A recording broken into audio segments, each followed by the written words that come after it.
Tuesday night. The kind of night people forget what they even had for dinner. I stood in the kitchen, stirring a pot of potato and bacon soup, my go-to comfort meal whenever early winter swept through Boise. The steam fogged up my glasses, and the steady clink of the wooden spoon against the pot echoed like a heartbeat in the house. A house I'd spent nearly 6 years turning into a home. Then Brandon, my husband, dropped a line as casually as reading a weather update. "Shelby's moving in, I think you should let her stay, long term." I froze, still holding the spoon, but my whole body locked in place. "What do you mean?" I asked, though it barely felt like my own voice. "I think it's time we give Shelby the house. She needs the space to study for the bar exam. This place just doesn't suit you anymore." I turned to look at him, not because I didn't hear him right, but because I needed to see his eyes, to confirm this wasn't some cruel joke. But Brendan's pale blue eyes held no guilt, no hesitation, just indifference, like he was suggesting we change the channel. I took a deep breath, my hand tightening on the cold granite countertop. "This house is mine, Brandon," I said, every word cutting through the thick air. "My grandmother left it to me before I ever met you." Brandon smirked, that half smile that always made me feel small. "I know. But Shelby has a future. You just linger around here with your pots and pans. If she used the house, at least it'd mean something." I don't remember how long I stood there in silence. The soup still simmered, but all I could smell was betrayal. 37 years old, my name is Charlotte Hayes. This house, in the suburbs of Boise, Idaho, was the only thing my grandmother left me before cancer took her. I repainted every wall myself, redid the flooring on the entire first level, turned a weed-filled yard into a garden of tomatoes, mint, and lavender. I lived here, loved here, forgave too much in this home. And now, the man I married wanted to shove me aside so his 25-year-old sister, fresh out of school, could take my place. Someone who hadn't contributed a single dollar to our life. I let out a soft laugh, one I didn't recognize as mine. "Did you just call me useless?" I asked. Brandon crossed his arms, tilted his head like he was delivering a sermon. "I didn't say you're useless, I just think Shelby has drive. You've been stuck. You cook well, you keep the house clean, but you're not going anywhere." A chill ran down my spine, not from the open window, but from the man in front of me, the one who once promised to cherish me. Now he looked at me like a shadow, an obstacle to his sister's rise. I stared at him, searching for the face of the man who once knelt under candlelight and vowed I'd never feel alone in my own home. But that face was gone. What stood before me now was a stranger, cold and cruel. I let go of the counter. "No," I said. For the first time in years, I said no to my husband. Brandon frowned, but I didn't wait for a response.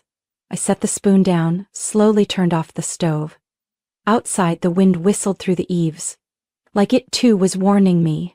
This storm wasn't just passing through. Brandon stood silent for 3 seconds, long enough to make me think he might reconsider. But he didn't. "You always ruin everything," he snapped, stepping closer, just a stride away. "Didn't you always say this house was about family? Shelby is family. She needs a place to start." I didn't answer. Not because I had nothing to say, but because anything I said would be twisted. Brandon hated being challenged. Always had. He never yelled or slammed doors, but every word was a scalpel. "And another thing," he continued, voice flat and sharp, "don't forget, without me paying taxes, this place wouldn't stand long." I turned to leave the kitchen. I needed space. But then, a sharp crack tore through the silence. My cheek burned. The world tilted. I stumbled back, hit the chair, almost fell. My hand clutched the edge, trying to steady myself. I couldn't believe what had just happened. The wind still drifted through the cracked window, but it couldn't match the cold inside me.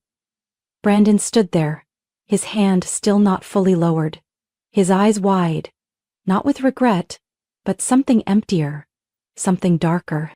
No one screamed, no one cried. The kitchen remained quiet like nothing had changed. Only I stood there, flushed cheek, pounding heart, and something deep within me cracked. I turned without a word, walked upstairs. The door closed behind me with a soft click, final as a verdict. In the bathroom mirror, my face reflected a red mark stretching from cheekbone to ear. I touched it lightly, and it stung, not just my skin, but the trust that had just been torn in two. This wasn't the first time. Last year, after an argument about me skipping Brandon's cousin's wedding, the same cousin who once called me a gold-digging housewife, he gripped my wrist so hard it left bruises. He apologized. I forgave him. Then silence fell over everything. And in those silences, I lost pieces of myself, bit by bit. But this time, it wasn't a harsh word or a cold glare, not a clenched fist. This time, it was a slap. Clear, intentional, no excuses, no ignoring it. I sat on the edge of the bed, clutching a pillow like it could hold me together. This room used to be my safest place. I painted the walls a soft beige because it reminded me of late afternoon sun. I chose the reading chair Brandon always said took up too much space. Nothing felt warm now. My eyes landed on our wedding photo. Me in a white dress, Brandon's arm around my shoulder beneath the pine trees in Coeur d'Alene. That day he kissed my forehead and said, "We'll walk this road together." Yes. But he never said that road would require me to keep walking backward. Until I disappeared. I stood up, opened the drawer, took out a towel-wrapped ice pack and pressed it to my cheek. Cold. But sobering. And in that cold, I realized one thing. If I didn't leave, that slap wouldn't be the last. And if I did nothing, my life would be handed over to someone named Shelby, a woman who had never once called to check on me, never planted a single flower on the porch, never wiped a drop of water off the tile I'd laid with my own hands. I asked myself, how many times had I yielded? Tried to understand him. And in return? I could hear Brandon's footsteps in the kitchen, the fridge opening, the sink running. As if nothing had happened.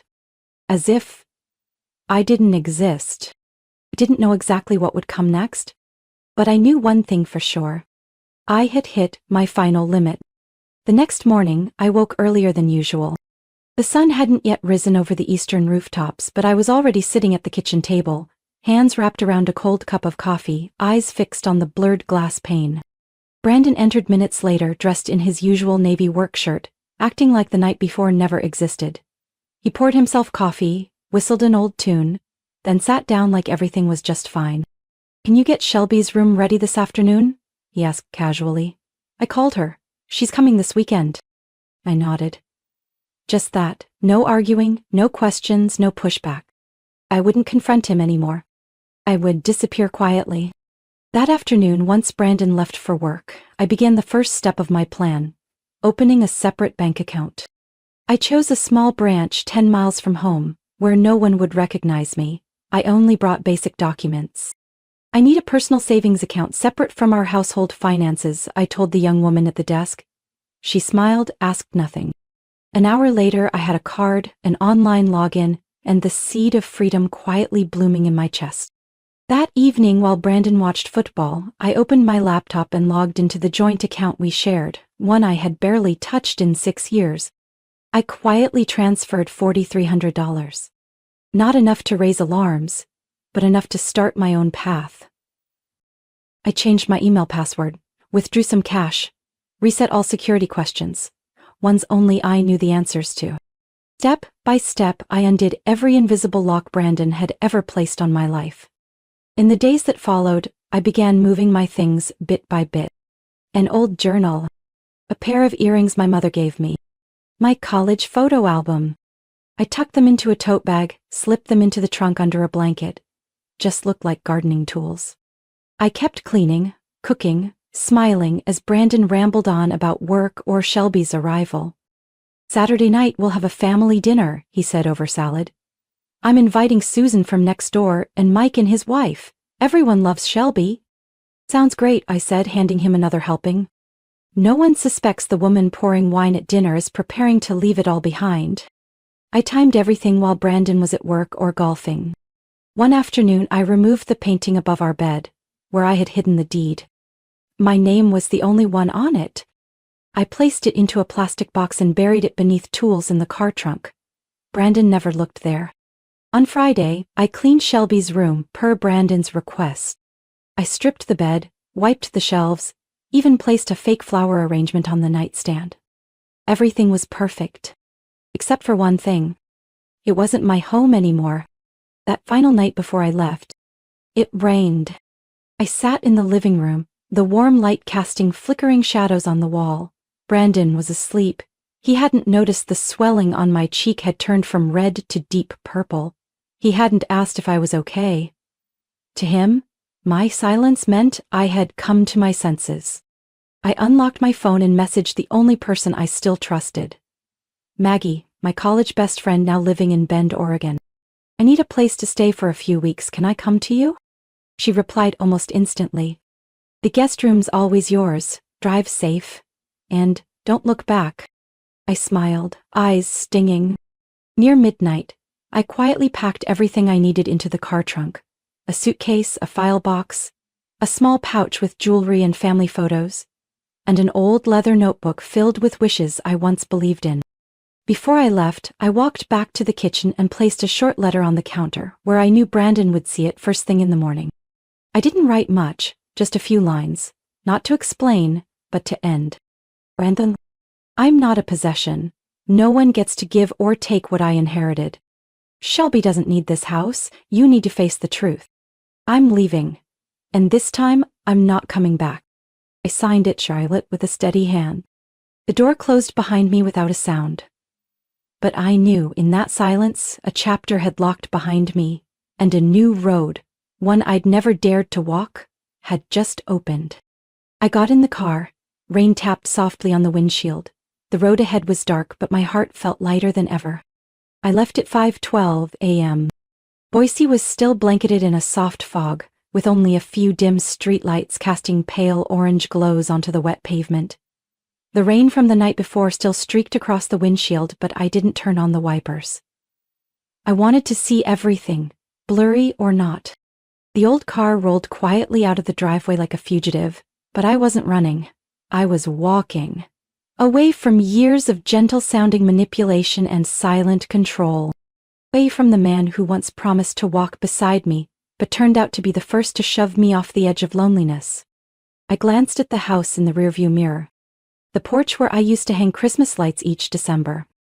The steps where I'd planted lavender 2 years ago. The window where I taped birthday cards for Brandon as quiet reminders of love. Everything was still there, peaceful, almost painfully so. But it wasn't mine anymore. Because I had sold it. 3 days earlier, I called my late grandmother's lawyer, Mr. Tiller, now nearly 80 but still sharp, and asked if I could legally sell the house without my husband's signature. His answer was clear. Absolutely. It's in your name, start to finish. I signed the contract online and added one condition. Vacant by Sunday. The buyers were a young couple from California. They'd included a handwritten letter saying they were expecting their first child and dreamed of a home with heart, one that had been cared for with love. I cried when I read that line. This morning, when I left Birchwood Street, I didn't just leave a letter for Brandon. I also left the deed transfer and a photocopy of the sale contract right next to the coffee maker. I knew he'd see it before he even brushed his teeth. I didn't write any blessing, no farewell, because I finally understood. For people who only know how to take, silence is the strongest statement. I drove west on Interstate 84, through sleepy rolling hills still tucked in mist.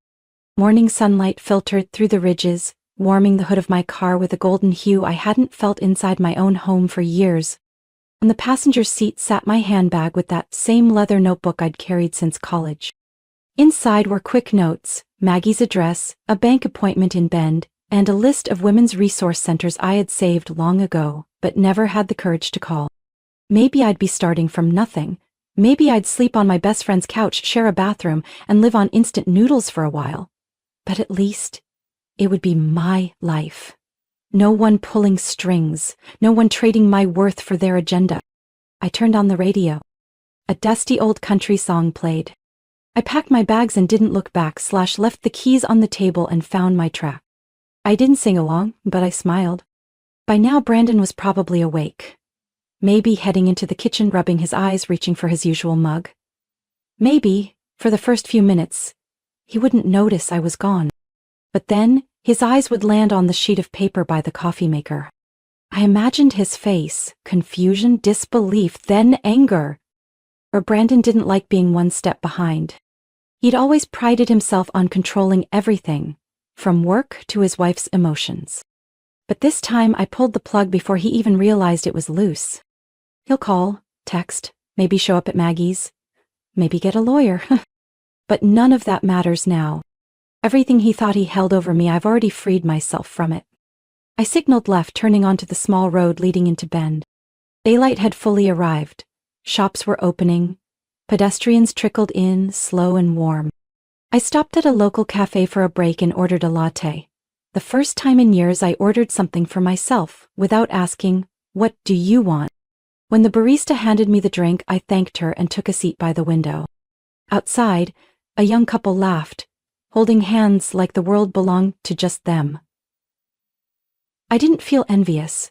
I didn't feel regret. I just felt grateful. Grateful I left when I still had the strength to begin again.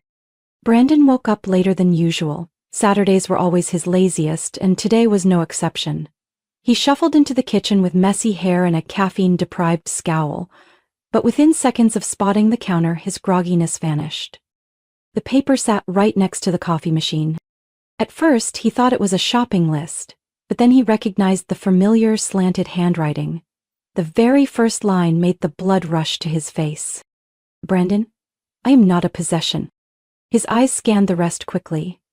By the time he reached the part saying the house had been sold and no one in your family was allowed inside, his hand clenched so tightly, the paper crumpled. "What the hell is this?" he muttered, storming to the bedroom and yanking open the closet. Empty. Next came the desk drawers, empty. Filing cabinet, empty. He rushed to the garage. Charlotte's car was gone. The gardening tool bin had been rummaged through. Everything familiar vanished. No more doubt. Charlotte had truly left. And this time, it wasn't after a fight. Visual? It was a departure, planned, deliberate, and final. Brandon didn't know what to do first. Call Charlotte? Call the police? Or call Shelby, who was already on her way, excited to begin a new chapter in her brother's house. About an hour later, Shelby stepped out of a silver SUV, suitcase in one hand and a box of muffins in the other. She smiled brightly, heels clicking on the porch steps that Charlotte had once scrubbed spotless. "Big bro, I'm here," she called out cheerfully, pushing the door open. But no one answered. She stepped in, instantly sensing something was off. The house felt hollow. Ooh, clean. No family photos. No smell of food. No sound of the TV Brandon usually left on playing sports. Just an eerie stillness like someone had left in a hurry. "Brandon?" she called again. Then Brandon appeared from the hallway, face flushed, hands shaking, phone in hand. He slammed the phone onto the table with enough force to crack the screen. "She's gone," he said, voice strained. "Charlotte?" Shelby frowned. "What do you mean, gone where? On a trip? What happened?" Brandon handed her the letter. Shelby skimmed it, her expression paling with every line. "She sold the house?" "Legally," Brandon snapped, snatching the paper back. "I'm not on any of the documents, it's all in her name. She planned this whole thing, left me with nothing but this stupid note." Shelby looked around. The kitchen cabinets gleamed. The couch had been covered. The dining table was spotless. The beautiful home she thought she'd be living in was now nothing more than a shell. No warmth, no welcome. She stood frozen for a moment, then whispered, I didn't think she'd actually do it. I thought she was just upset." Brandon turned sharply. "Don't call her your sister. Don't defend the woman who just ripped everything away from me. This house. I maintained it, upgraded it, sweated through every summer in that backyard. I added value. All she did was garden and cook. Shelby swallowed hard. For the first time in years, her image of her big brother, reliable, put together, shattered. He didn't look strong. He looked like a man who had just lost everything he never truly appreciated. That afternoon, Brandon called the family lawyer, hoping to challenge the house transfer. The call lasted just 15 minutes. "Nothing we can do. Everything's legal. Signatures are valid," Brandon repeated in a flat tone. "She even removed my name from the home insurance policy 3 weeks ago." Shelby sat quietly on the couch, mind racing. When had Charlotte started planning all this? Why didn't she say anything? Was Shelby part of the reason she left?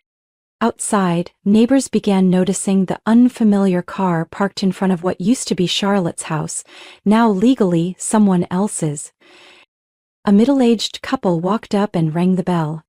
When Brandon opened the door, they introduced themselves politely.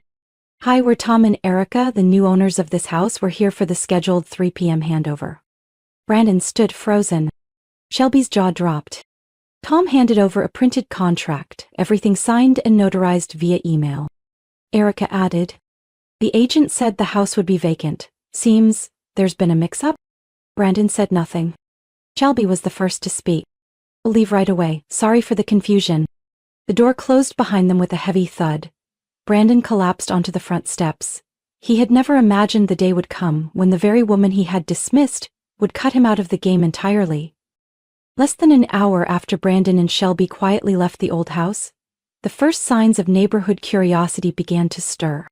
The corner house on Willow had always been a heart of the community, not because it was the biggest or most luxurious, but because Charlotte had tended its garden with care, mailed cards every holiday, and smiled at everyone who passed by. Now, no one stood on the porch. The door remained shut, and the shouting and crashing from that morning had neighbors whispering. Mrs. Karen, the widowed woman from the house next door, was the first to knock. She wore a wide-brimmed hat and carried a tray of cookies, the perfect cover for her curiosity. Shelby answered the door. "Oh, hello, dear," Mrs. Karen said, her eyes scanning the empty hallway behind Shelby. "I heard a commotion this morning. Is everything all right?" Shelby forced a smile. "Yes, just a bit of a misunderstanding. Charlotte had to go out of town for a few weeks." Even as the words left her mouth, they felt unnatural, and as expected, Mrs. Karen's gaze lingered on Shelby's face, wordless. She gently set the tray on the table and added, "Strange, Charlotte's never left without asking me to water the flowers, and those lavender beds she planted are starting to dry out." Before Shelby could respond, the doorbell rang again. This time it was Mr. Walter, the retired gentleman from across the street, standing beside his wife, Mrs. Lorraine. "Shelby, where's Charlotte?" Mr. Walter asked directly. "I saw a moving truck this morning. Is something going on?" Shelby opened her mouth to answer, but Brandon's voice came sharp from behind her. "Please leave, this is a private matter." His tone was harsher than necessary. Mrs. Lorraine tugged lightly on her husband's arm, her eyes fixed on Brandon like she was seeing through the years of polite, neighborly smiles for the first time. "Charlotte never shut us out like this," she said softly. "She's a good woman." Shelby stood alone in the silent kitchen after the neighbors had left one by one. She could feel the shift in the air. Brandon, once the respected man on the block, tall, successful, charming, now seemed to be unraveling piece by piece. That afternoon, Shelby opened her laptop and started researching property transfers. She didn't tell Brandon. She simply checked the name Charlotte had left in the buyer information. And then she read through the entire legal process, clean, transparent. Charlotte had done nothing wrong. In fact, she'd even left behind a maintenance stipend for the new homeowners as a final act of kindness. The more Shelby read, the heavier her heart became. She began to recall every small moment with Charlotte. Brief, but always gentle. And all the times she'd overheard Brandon snapping when Charlotte asked simple things, to change the curtains, buy another planter, or have her mother stay over for a few days. "She was always quiet," Shelby whispered. "But not because she was weak. It's because she'd taught herself how to survive." That night, while Brandon lay sprawled on the couch, holding his third beer, Shelby sat by the window, watching the streetlights glow. "Brandon," she said, voice soft but firm. This isn't just about Charlotte leaving. This is about you making sure she had no reason to stay. Brandon snapped, don't start lecturing me, you don't understand. No, Shelby interrupted. I understand more than you think. I am the outsider, and if even I could see how badly you treated her, then you should know it wasn't a coincidence. Brandon slammed the beer can to the floor. She abandoned me. Left me out on the street. Took the damn house. The house was never yours, Shelby interrupted. It was Charlotte's. Her grandmother left it to her, and the only thing she did was take back what was already hers. After being hit by you, humiliated by you, treated like a live-in maid with a marriage certificate for years? For the first time that day, Brandon was silent.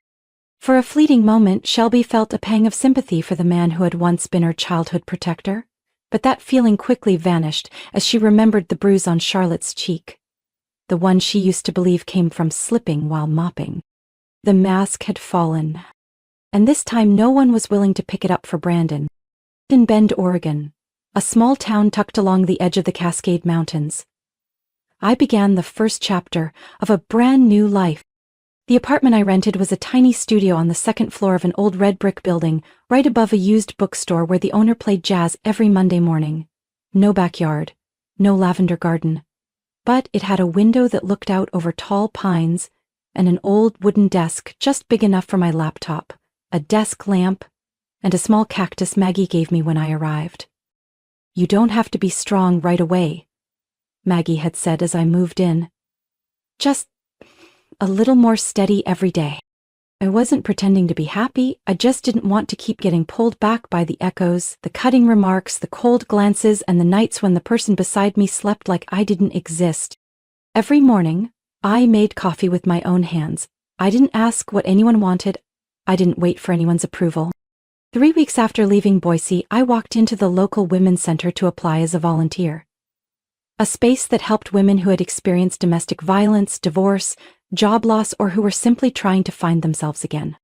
Gloria, the center's director, was a Black woman in her early 50s, eyes full of fire and a voice that pulled you in.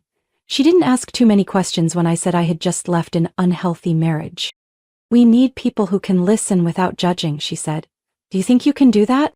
I nodded. For the first time in many months, I felt useful just by being myself, not for what I could do for someone else. My days at the center taught me how to reconnect with the world without hiding parts of who I was. I met women who had fled into the night during a rainstorm, who had lost everything to financial control, who had been disowned by their own families just for refusing to stay silent.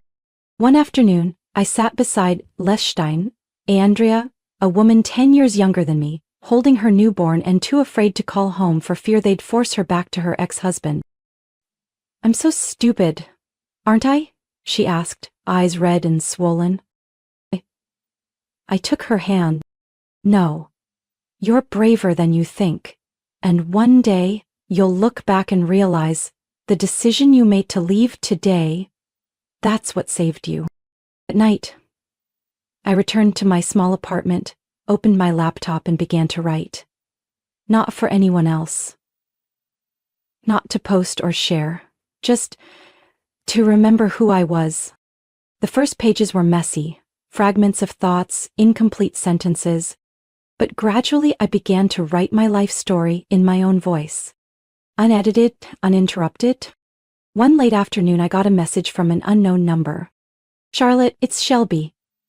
I don't expect you to reply, but I need to say I'm sorry. For all the things I didn't see, didn't understand. I'm no longer staying in that house. I went back to my apartment. I'm trying to start over. Like you did. Thank you for going first. And for giving me a mirror to learn how to let go. I sat still in front of the screen. The message was short, but it carried something I never expected. Awakening.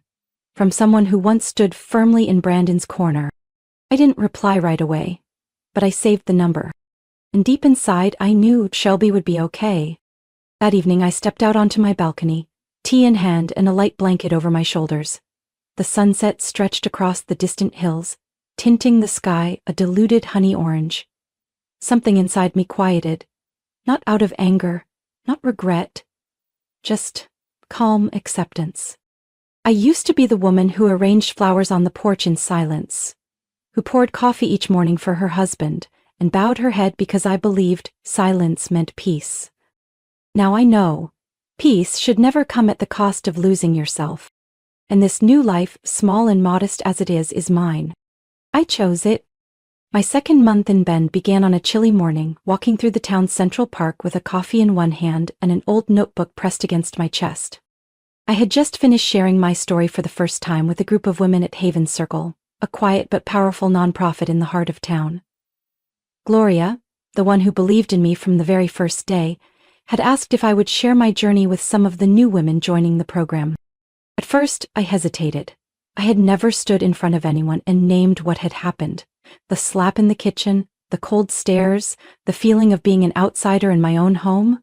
But when I sat in that circle and saw the worn yet hopeful eyes looking back at me, I knew I had to speak.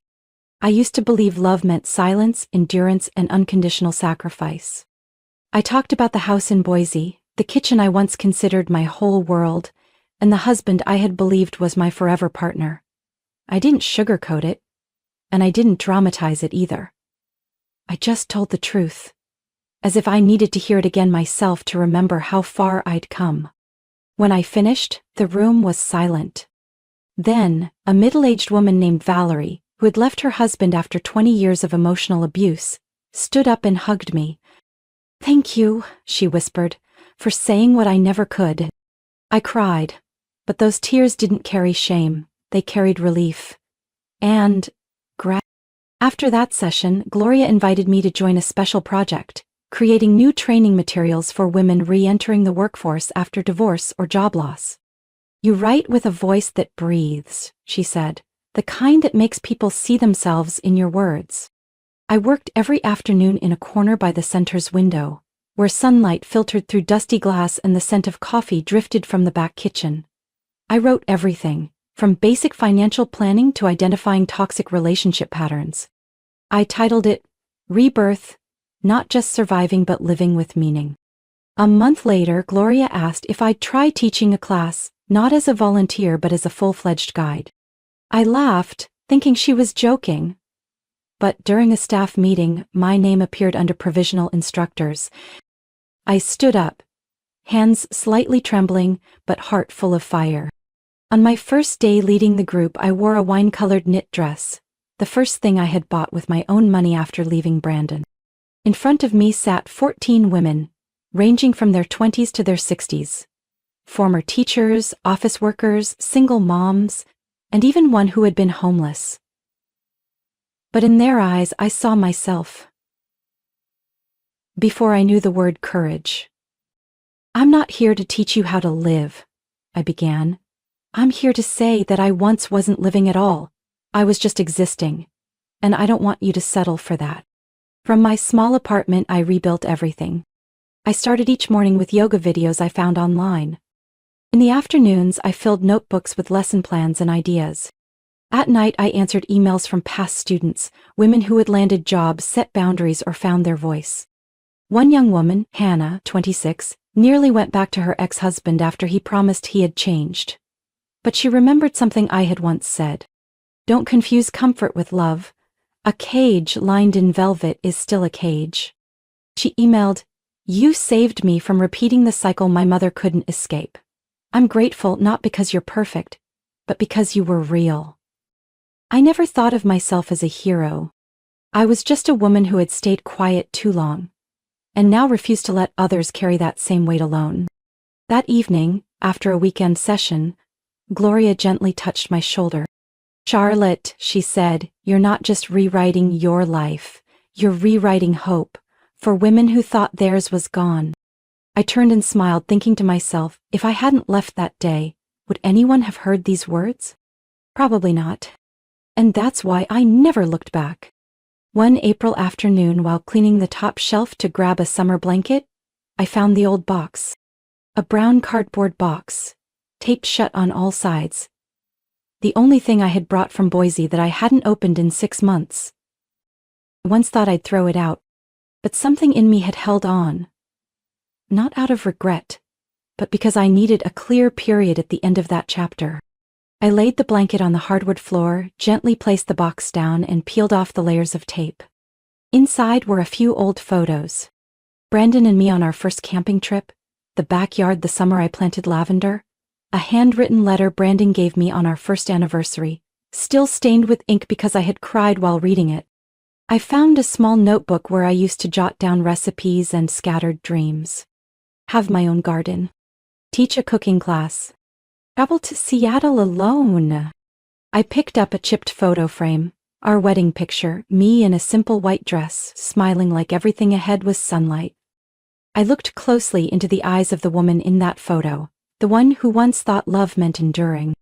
And then I folded the photo, placed it in a separate envelope, and marked it passed.